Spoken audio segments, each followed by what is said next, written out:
En mi vida he tenido muchas etapas, ¿verdad? Supongo que como en la vida de cada uno de nosotros hemos pasado por diferentes etapas y claro, a veces cuando estoy contando algo, las personas me dicen, pero ¿no era que tú estabas en rebeldía contra Dios? ¿O no era que estabas apasionada por las almas y apasionada por el Señor? Sí, lo que pasa que depende de lo que estoy contando y dentro de la etapa que en ese momento estaba viviendo, pues se da una situación u otra, ¿verdad? En mi vida, como seguro en la de muchos de vosotros, ha habido etapas de profunda rebeldía contra Dios, enfadada con el Señor, en rebeldía.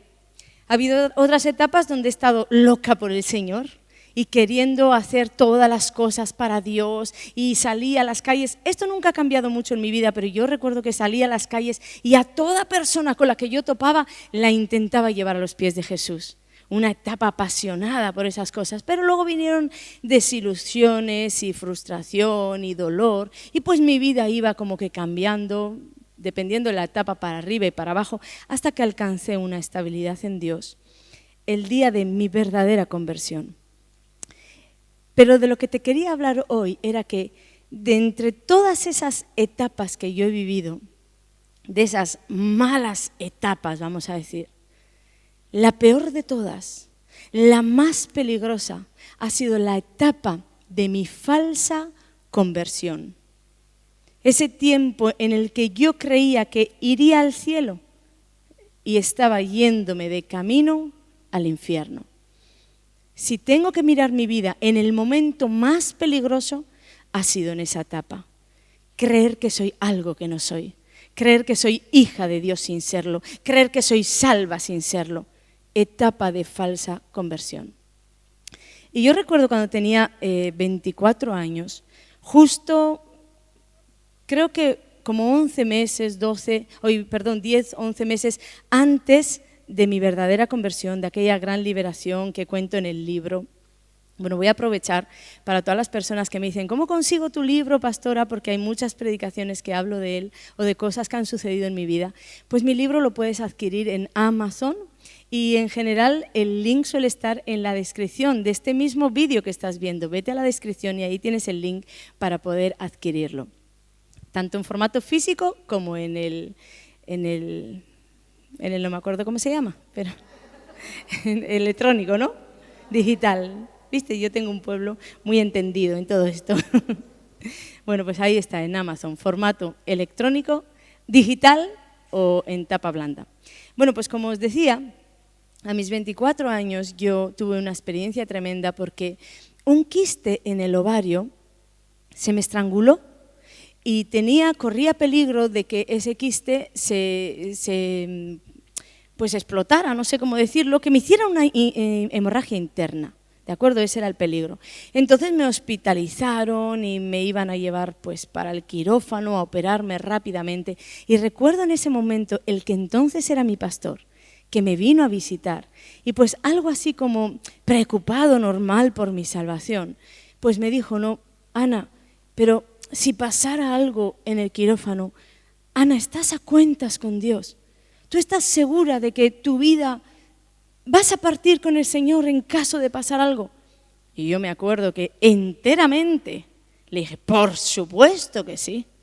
Yo estoy a cuentas con Dios. Y si me pasa algo en este quirófano, yo me voy con el Señor.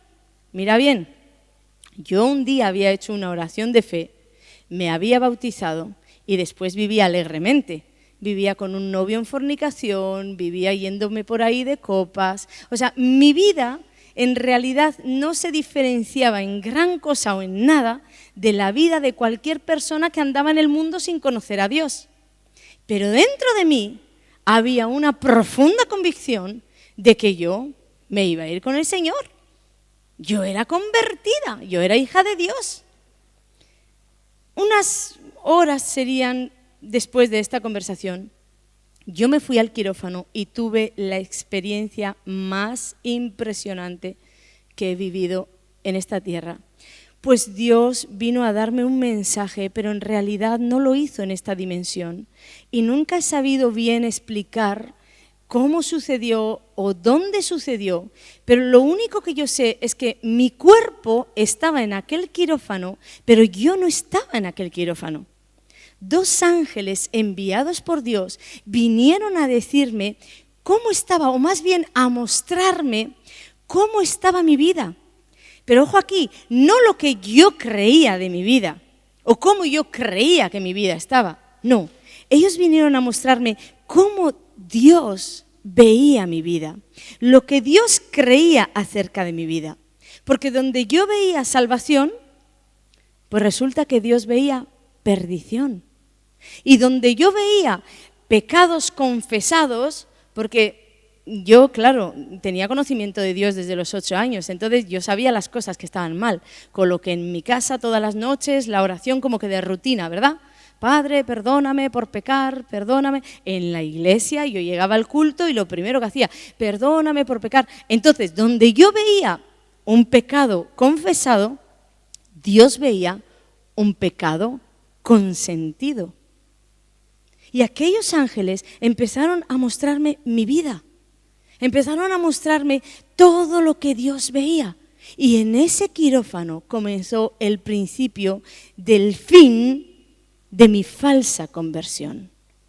Porque Dios comenzó a remover toda mi vida, pero desde los cimientos, a remover toda la religión, todo aquello que yo tenía como seguridad de que me iba a dar salvación. Y yo profetizo sobre tu vida y sobre la vida de los que nos están escuchando que hoy es ese día. Hoy comienza el principio del fin de toda falsa conversión, de todo estanque espiritual, de todo aquello que está obstaculizando y paralizando la obra de Dios en tu vida. Amén. Amén. Así va a ser. Vas a venir a completa salvación. Como cantábamos, los velos están cayendo y hoy van a caer en el nombre de Jesús. Como cayeron muchos de mis velos. Aunque creo sinceramente que este mensaje va a incomodar a mucha gente. Va a incomodar tal vez al que me está escuchando. Seguro te gustaría que yo te profetizara y te dijera cosas preciosas. Tal vez te va a incomodar, pero te voy a pedir por favor que no te vayas. Estos de aquí no se pueden ir. Tú no te vayas, no desconectes. Bueno, claro que son libres cada uno de irse, pero no les voy a dejar, porque si veo levantarse alguno, ¿a dónde vas? No, ahora de verdad, no te vayas, porque es mejor incomodarte aquí, incomodarte en el día de hoy. Tal vez habéis topado esta predicación y no era lo que querías escuchar, pero tal vez es lo que necesitas escuchar. Mejor estar incómodos hoy aquí que estar incómodos en el día del juicio final. Ahí sí nadie va a poder escapar, ahí sí nadie va a poder decir, no quiero escuchar esto, no me interesa, me voy. Ahí toda rodilla se doblará y tu rodilla y la mía estarán ahí dobladas delante del Señor para escuchar lo que Dios tiene para decirnos. Entonces todo aquello que podamos reparar en esta vida, mejor repararla aquí. Amén. Entonces toda esta semana Dios me venía con todos estos recuerdos de mi pasado y haciéndome entender que en realidad yo era sincera, yo vivía sinceramente creyendo que iba bien y creía ser quien no era y creía tener lo que no tenía y creía estar a cuentas con Dios y que me iría al cielo y todo esto no fue así. Pero ¿en qué me baso o en qué me basaba para creer todo esto? Pues es que desde niña conocí el Evangelio y desde niña vi adorar, entonces yo aprendí a adorar. Vi ciertas formas que uno adquiere y entonces llega a la iglesia y sabe que tiene que saludar cordialmente y que tienes que decirle al hermano bendiciones, hermano, y todas esas cosas. El lenguaje evangélico me lo sabía, pero en realidad, aunque todo mi exterior profesaba a Cristo, en mi interior no solo había un vacío espiritual, sino que el Espíritu Santo no estaba morando en mi corazón. Pero yo no lo sabía porque mi exterior era como que más fuerte. Y usando todos estos recuerdos, Dios me habló de 2 cosas que hoy te quiero compartir. Y la primera de ellas fue acerca de las personas que hoy están como yo, como estaba yo, que asisten a las iglesias. Estoy hablando de la Iglesia Mundial de Jesucristo. Y también en este lugar, porque si Dios está interesado en ti, que estás en este lugar y nos ha levantado ese ayuno, es porque en este lugar se está dando este caso. Tal vez personas que asisten, vienen, adoran, ojo, son tocadas por el poder de Dios, tienen experiencias tremendas con el poder de Dios, pero sin embargo en sus corazones hay una falsa conversión. Están como estaba yo, creyendo ser algo que no son. ¿Sabes cuántos evangélicos se están yendo rumbo al infierno creyendo ser algo que no son? Y a mí no me importa que la gente me diga, yo soy de esta religión o de aquella, no me importa siquiera que me digan, yo soy católico o asisto a este culto o a este otro, esta es mi iglesia. Está bien, todo eso está bien y a mí no me importa, porque en realidad ni la iglesia te va a salvar, ni el lugar donde te congregas te va a salvar, ni tu religión te va a salvar. Ahora entonces mi pregunta es, está bien lo que hagas, a dónde vayas, dónde asistas, pero ¿y está Jesús en tu corazón? ¿En verdad Jesús está en tu corazón? Pero para saber esto, tal vez la verdadera pregunta es, ¿has nacido de nuevo? Dile al que tienes a tu lado, ¿has nacido de nuevo? Porque a la pregunta de, ¿está Jesús en tu corazón? Pues sabes que he descubierto que hasta las personas que vienen y nunca han estado en ninguna iglesia, ni han entregado su vida a Jesús, ni saben a veces quién es Jesús, pues resulta que ven aquí que cantamos y para ellos cantamos bonito y yo siempre me voy a acercar a la persona para decirle, ¿y está Jesús en tu corazón? ¿Sabes de Jesús? Y he descubierto que la gran mayoría me dice, sí, yo amo a mi Jesucito y cosas así, el Jesucito de mi corazón. Y te lo dicen convencidas genuinamente. Y una hora más tarde entiendo o sé que no es ni del Señor.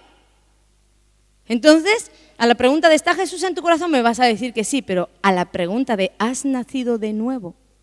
Ahí no vas a poder decir, no, yo amo a Jesucito de mi corazón, o yo creo en el Señor, o soy evangélico de hace 20 años, porque nacer de nuevo no es nada de esto. O bueno, mejor dicho, no es solo esto. Nacer de nuevo es convertirte en otra persona, ser un nuevo ser. Conversión significa transformación o cambio de una cosa en otra distinta. Por eso Dios dice que cuando nos convertimos, cuando nacemos de nuevo, dice que somos nueva criatura. Pero muchos cristianos han entendido esto como un cambio de religión. Ah, no, sí, yo me he convertido. Ha habido un cambio. ¿De qué? De religión. Antes era testigo de Jehová, ahora soy evangélico. Pero ya has nacido de nuevo. Ah, sí, yo me he convertido. Antes era la chismosa del vecindario, ahora encuentro quien me dé el chisme en el club evangélico. Un cambio de costumbres. Pero en realidad muchas de estas personas nunca han sido confrontadas con esta pregunta. ¿Has nacido de nuevo? Nacer de nuevo, según uno de los diccionarios bíblicos que tengo, decía, es el cambio de un estado pecaminoso a uno de santidad, de un comportamiento de corrupción a uno de pureza y supone una profunda convicción de pecado. Eso es nacer de nuevo, ser alguien distinto. Ahora ya no vives en el pecado sino en santidad y ahora ya no estás en un estado pecaminoso o con un comportamiento corrupto sino de pureza. ¿Qué quiere decir esto? Pues que si antes mentías, ya no mientes. Si antes robabas, ya no robas. Si antes fornicabas, ya no fornicas. Si antes gobernabas tu vida y la dirigías como bien querías, ahora sabes que hay alguien que la gobierna y que la dirige como él bien quiere. Eso es una verdadera conversión y un nuevo nacimiento. Pasar de un estado pecaminoso a uno de santidad, de un comportamiento corrupto a uno de pureza. Y déjame decirte, aquí y ahí, si esto no está en tu vida, entonces no has nacido de nuevo. Tal vez estás en esa etapa de una falsa conversión como lo estaba yo, convencido absolutamente de que estás convertido. pero solo estás convencido de algo que no es. Y déjame decirte también que esto no quiero decirte que sea instantáneo, ¿vale? De pronto haces la oración de fe, te conviertes de corazón y mañana tienes todas tus áreas resueltas. No estoy diciendo eso, pero estoy diciendo que hay algo que sí es instantáneo. Y es la profunda convicción de pecado que viene al corazón de un hijo de Dios. Eso sí es instantáneo. Tú haces la oración de fe. Yo he visto personas que han hecho la oración de fe y sin nadie decirles nada, decirme, pastora, voy a dejar a mi novio. No me dio tiempo a hablar con ella. Pero la profunda convicción de las fornicaciones llegó a su corazón por el Espíritu Santo y no por mi palabra. ¿Por qué? Porque cuando una persona se convierte de corazón, el Espíritu Santo viene a morar a su interior. Y desde el interior empieza a regenerar nuestra vida, a restaurar las áreas tocadas o áreas caídas, a restaurarlo todo, a hacerlo todo nuevo, a transformarnos en un nuevo ser. ¿Y cómo lo hace? A través de la convicción de pecado. Entonces lo que yo no me puedo creer es que tú dices, yo soy salvo, como decía yo hice la oración, me bauticé tal día de mi vida, pero sin embargo vivía en fornicación, salía con un hombre casado. ¿Cómo va a ser eso? El Espíritu Santo no vive dentro de mí deleitándose de mis pecados. Pero otra de las trampas es que con el remordimiento tan grande que yo tenía de lo que hacía, entonces yo creía que esa era verdaderamente ese arrepentimiento que te trae el Espíritu Santo. Remordimiento te puede causar hasta dolor, porque a mí me causaba dolor, porque yo sabía que estaba haciendo las cosas fuera del orden de Dios. Estoy hablando de esta etapa, ¿sí? En esta etapa en que yo me creía ser alguien que no soy y ser salva sin serlo, yo tenía mucho remordimiento porque conocía la palabra de Dios. Mi madre era cristiana desde que yo tenía 8 años y ella siempre me enseñó bien. Entonces, todo lo que yo hacía, a mí me remordía la conciencia. Por eso cada domingo iba corriendo ahí a los pies de Jesús, o vete a saber dónde, pero en algún lugar estaba, diciéndole, perdona mis pecados. Pero como no tenía un arrepentimiento genuino en el corazón, porque lo que yo quería era mundo y Dios, como no había un arrepentimiento genuino, ese remordimiento me causaba dolor y encima no tenía el poder de hacerme girar de dirección. Con lo que al día siguiente seguía pecando, y al otro seguía pecando, y al otro seguía pecando. Y cada vez sintiéndote más basura, más sucia, más pequeña, más indigna. Eso es remordimiento. Arrepentimiento es dolor por el pecado, pero dolor porque le duele a Dios. Porque lo que Dios aborrece, tú quieres aborrecer, porque el Espíritu Santo que está dentro de ti lo aborrece. Y entonces trae un profundo arrepentimiento a tu ser y tú comienzas a accionarte en tu vida, no a llorar por el cargo de conciencia, comienzas a accionarte, a dar pasos de obediencia. ¿Qué es lo que tengo que hacer? Como algunas personas aquí se han bautizado y han dejado relaciones que no son de Dios. Así te accionas de una, no más fornicación. Si eres para mí, nos encontraremos en el altar. Eso es Dios. Pero decir que te has convertido al Señor y tu vida ser exactamente igual de basura a lo que lo era antes de haberte convertido al Señor, ¿dónde está la restauración? ¿Dónde está el nuevo ser? ¿Por qué os digo esto? Porque leí un artículo que cientos y cientos y cientos de iglesias estaban entrando en este movimiento de la gracia cubre el pecado. La gracia cubre el pecado, pero no cubre el pecado consentido. No, la gracia cubre todos nuestros pecados, pero no cubre los que nosotros consentimos. Esos no son cubiertos por la gracia de Jesús y la iglesia tiene que despertar a esto. La verdadera conversión trae un cambio de dirección y te digo que te puede costar más o menos. A mí me costó, aún después de esa tremenda liberación y todo, era mucho lo que había que restaurar. Pero ahí sí yo tenía no remordimiento, un arrepentimiento genuino y di pequeños pasos como pude, peleando, venciendo. para llegar a la gran salvación que vivo hoy? Se puede. Y si dices haber aceptado a Jesús y llevas la misma vida, entonces tal vez es que buscaste una bendición y la obtuviste, el toque de Dios, cómo Dios se mueve en este lugar, pues normal te va a tocar. Claro que te va a tocar y su presencia, su gracia está para ti hasta el último día. Pero no es eso lo que Dios busca y espero que no sea lo que tú buscas. No es bendición, es salvación lo que nosotros estamos buscando. Y el Espíritu Santo hoy está aquí preparado para meterte en ese quirófano como lo hizo conmigo, para meterte, intervenir tu corazón y tal vez en ese quirófano mostrarte, tal vez a través de esta palabra mostrarte, tal vez tu vida no va como tú creías, tal vez tu vida no está tan bien delante de mí como tú creías. Y la segunda cosa que me habló fue de esos creyentes, como os decía en la adoración, que se estancaron o están en un estado de comodidad espiritual. Fijaros lo que me sucedió. El domingo sabemos, ¿no?, que Dios convocó un ayuno, pero primera vez en 8 años que el Señor nos convocaba como pueblo a un ayuno, pero no nos daba una dirección para todos igual. La primera vez en 8 años. Pero yo sabía en mi espíritu claramente que Dios me había dicho que me busquen y yo a cada uno daré la estrategia, el tipo de ayuno, los días, todo conforme a necesidad. Entonces lo impartí y así fue. Pasaron un par de días y el Espíritu Santo me dijo, tú verás que muchos de ellos ni siquiera me buscaron. Yo me quedé, dije, no, ¿eso cómo va a ser así? Y el Espíritu Santo me dijo, ni siquiera me buscaron. Ahí quedó todo y a mí me quedó revolviendo aquello y volví a su presencia.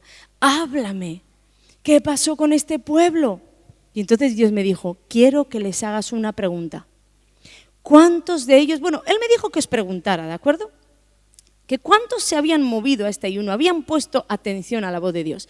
Pero como la pregunta me pareció como que tan agresiva o tan fuerte, yo decía, ay, ¿cómo voy a preguntar algo así, Señor? Y bajé y le dije al pastor, me ha pasado esto y esto con el Señor.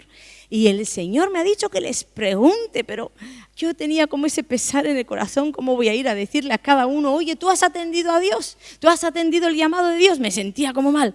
Bueno, pues era miércoles de discipulado, ya vinimos a los discipulados y cuando terminó el discipulado, mirar Dios de verdad, o me escuchas, Ana.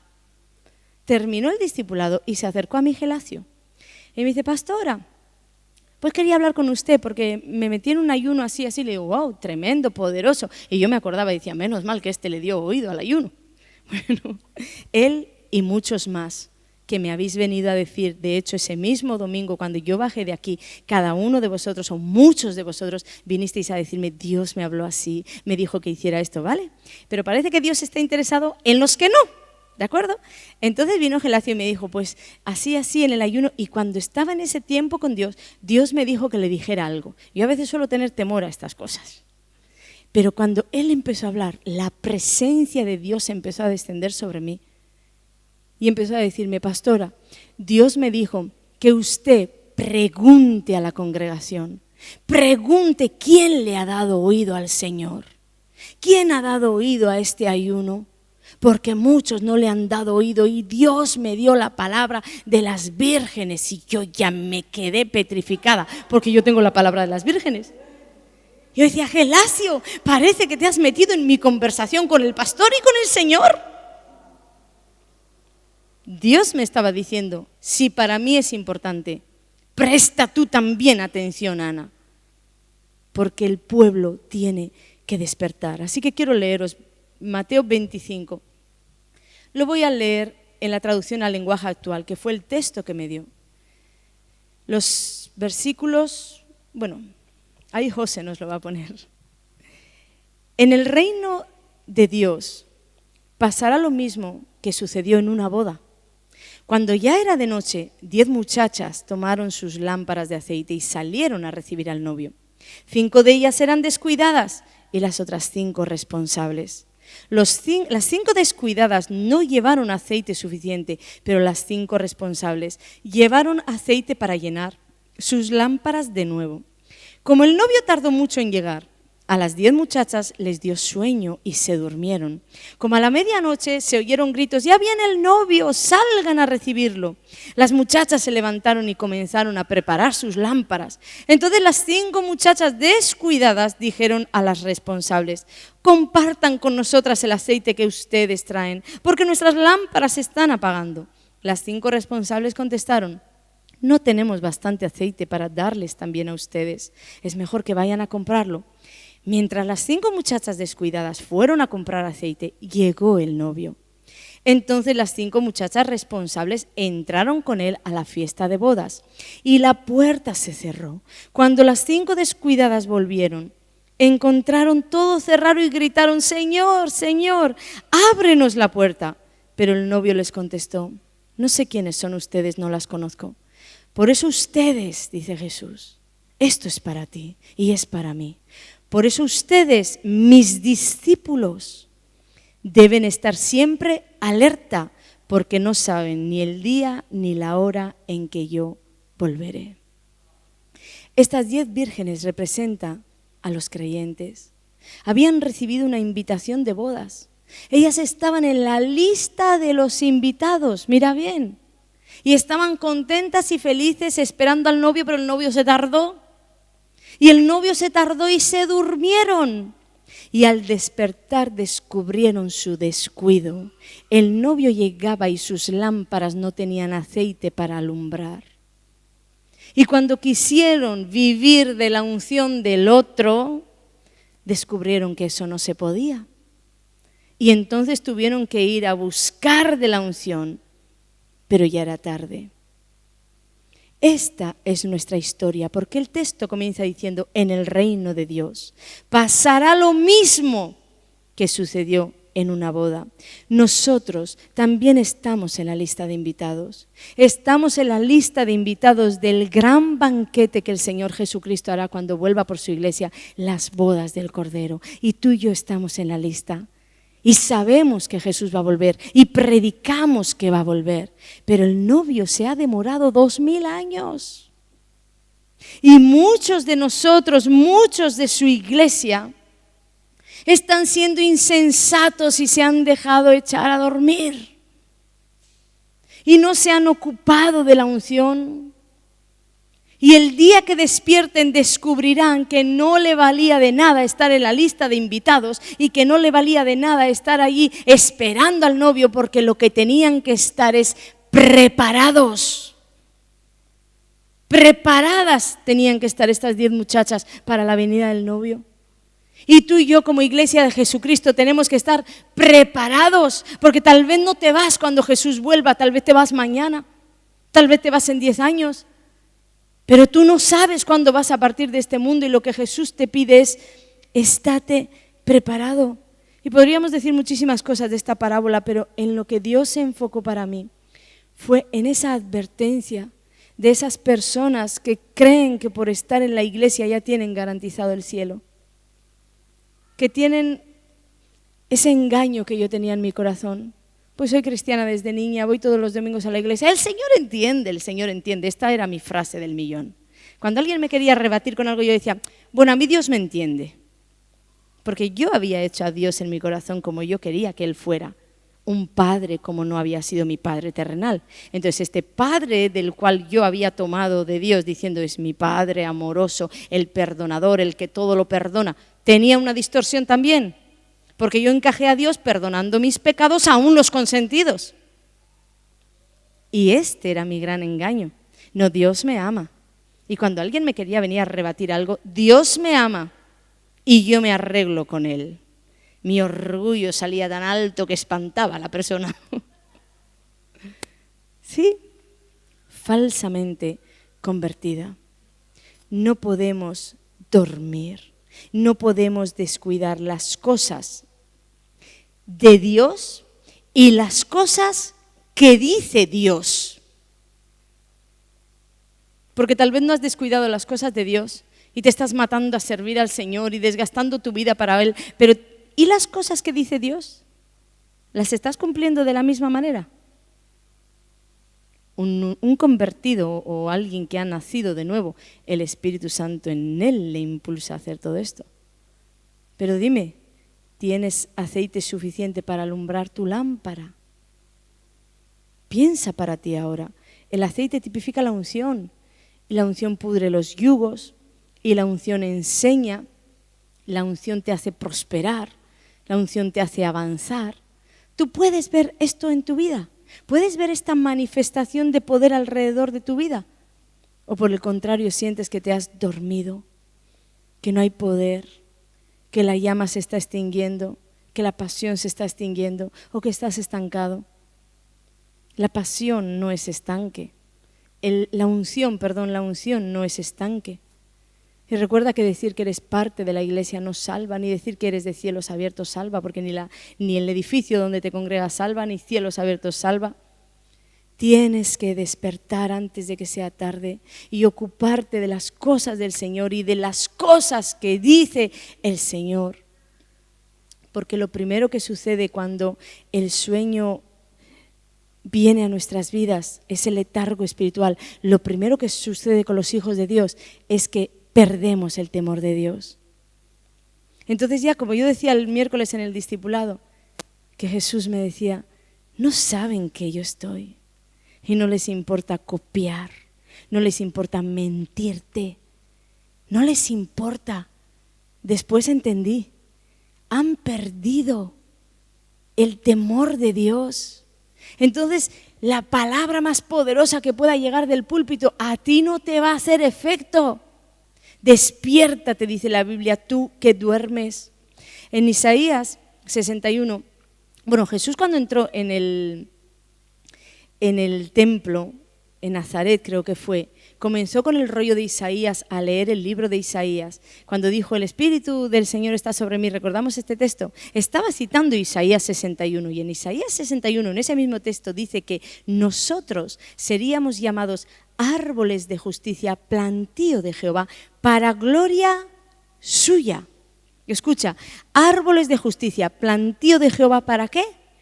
Para gloria suya. Aquí está la diferencia. Hay muchas vidas que creen ser árboles de justicia y plantío de Jehová porque viven fluyendo en todas las bendiciones de Dios, en la presencia de Dios. Pero el texto dice que no es para tu gloria, que es para gloria suya. Entonces, si tú estás beneficiándote de todo lo que tu Padre te da, pero tu vida no está siendo para gloria suya, tú no vas bien. Entonces tú no estás siendo llamado plantío de Jehová, tal vez plantío de tu propio corazón, de tu propia casa y de tus propios planes. Pero aquí profetizaba y decía que habrá un remanente que seremos nosotros, amén. Árboles de justicia, plantío de Jehová. Entonces mira si identificas algo de esto en tu vida.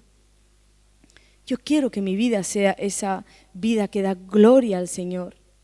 Mi unción no va a servir para alumbrar tu vida, como tu unción no va a servir para alumbrar la mía. Cada uno debe proveer en esta tierra para el día del fin, debe proveer su propio aceite. Y lo que veo en muchos hermanos es que se secaron, se apagaron y como siguen, el peligro está aquí, porque como siguen asistiendo a la iglesia y se saben de memoria todos los rituales y adoran y se postran y son tocados incluso por la gracia de Dios,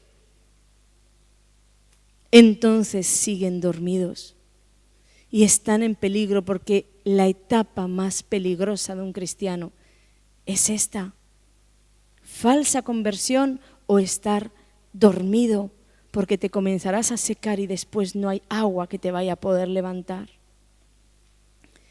Como te he dicho antes, que la gracia no cubre tus pecados consentidos. No puedes venir aquí y burlar a Dios consintiendo pecados en tu vida. Si tú abrazas la gracia pero sigues consintiendo el pecado en tu vida, si sigues viviendo una forma de vida carnal, dándole deleite a tu carne, te quiero preguntar, ¿sinceramente crees que te has convertido? Sinceramente, tal vez has deseado la bendición. Voy a pedir los adoradores vengan para aquí. Quiero leerte Efesios 5, el versículo 14, que dice: despiértate tú que duermes y levántate de los muertos y te alumbrará Cristo. Mira que el texto dice: despiértate tú que duermes. No dice yo voy a venir a despertarte. Despiértate, acciónate. a escuchar primero si Dios tiene algo para decir para ti. Despierta tu realidad. ¿Estás en camino de salvación? Despierta tu realidad. ¿Estás dormido? ¿Estás parado? ¿Estás estancado? ¿Estás apagado? Despierta. Porque cuando tú despiertas de esa muerte, es Jesús que viene a alumbrarte. Y déjame leerte en ese mismo capítulo 5, los primeros 8 versículos que marcan la vida de un verdadero convertido. Así que tal vez vas a poder mirarte aquí como si fuera un espejo para ver si tu vida refleja lo mismo que Dios habla. Aquel día en aquel quirófano Dios me decía, tú ves esto, Ana, pero yo quiero que tú veas lo que yo veo. Y era tan diferente. Donde yo veía fiesta, amistades, Dios me mostraba a Satanás, tomando mi vida, yo postrada ahí y Él acariciando mi cabeza. Y cuando yo quería hablar, cuando quise despertar y decirle al ángel, yo quiero contigo, no podía hablar. Ahí me di cuenta de la cautividad y por su gracia, me permitió salir de ese lugar. Pero yo no sé si yo no llego a atender qué hubiera sido de mi vida. Hoy está Dios aquí para despertar la tuya. Pero tiene que haber un accionar nuestro.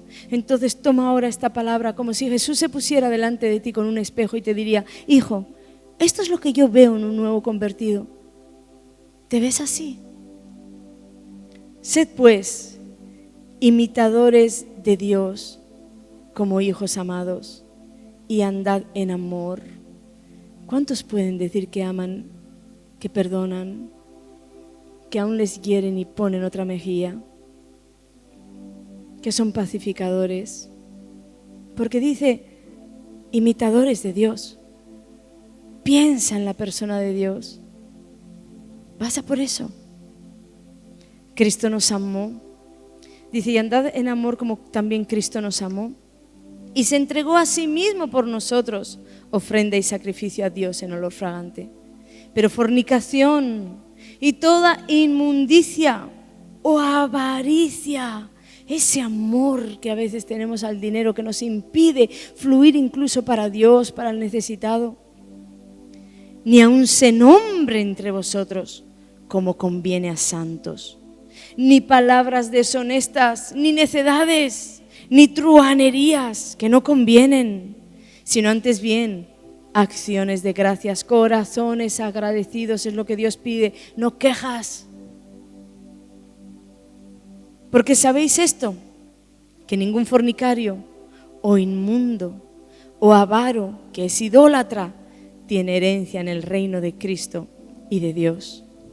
Nadie os engañe con palabras vanas, porque por estas cosas viene la ira de Dios sobre los hijos de desobediencia. No seáis pues partícipes con ellos, porque en otro tiempo erais tinieblas, mas ahora sois luz en el Señor. Andad como hijos de luz. Andad como hijos de luz. No puedes vivir en tinieblas y decir, Dios entiende. La Biblia dice, andad como hijos de luz. Y si tú vives en tinieblas y dices, Dios entiende, estás haciendo a Dios tiniebla en tu vida. Dios no entiende. Y quiero hacer un pequeño comentario aquí, porque son muchas las personas que cuando hablo de algo así me quieren venir a convencer de que fornicar no es tener relaciones sexuales fuera del matrimonio. Cuando ellos intentan convencerme a mí de esto, yo veo que ellos no han sido convencidos y lo que hago es orar por salvación. El Espíritu Santo jamás estaría en deleite en una cama de adulterio, una cama de fornicación. Entonces, iglesia, te doy un consejo. Cuando alguien te rebata así, te pelea así, no pelees. No es tu tarea abrir los ojos de ese hermano, de esa hermana o de ese pagano. No es tu tarea. Eso es labor del Señor. Lo único que tú tienes que hacer es hablar la verdad. Hablar verdad, hermano. Ahí te vas a ir al infierno. Con esa falta de perdón, te vas a ir al infierno. No, pero yo, te vas a ir al infierno. Y después deja que el Espíritu Santo haga su obra, como me ha prometido hoy. Ocúpate de hablar, Ana. y yo me ocuparé de convencer. Y yo sé que Dios ha estado obrando. Sé que a todo lugar donde este vídeo llegue, el Espíritu de Dios va a estar. Profunda convicción de pecado para los corazones, porque Dios me lo ha prometido. Entonces déjame orar por ti. Yo te pido ahora, Señor, que remuevas el estanque de nuestro ser y que de aquella misma manera que viniste a socorrer mi vida en aquel quirófano divino, ahora, Señor, los hermanos que voluntariamente han querido someterse al bisturí del Espíritu Santo, tú seas, Señor, sacando toda infección de sus corazones para llegar a la llaga, para llegar a la herida, para llegar, Señor, a la situación, a la raíz del problema, Padre, y lo erradiques. Trae convicción profunda de pecado a cada corazón, no solamente al falso convertido, también al dormido, al que se está apagando, al que no tiene aceite. Despiértate, tú que duermes, levántate de entre los muertos, porque Cristo está aquí para alumbrarte. Dile, alúmbrame a mí, Señor, alúmbrame a mí. He tomado tu consejo y voy a seguir tu dirección. En el nombre de Jesús. Amén, amén y amén.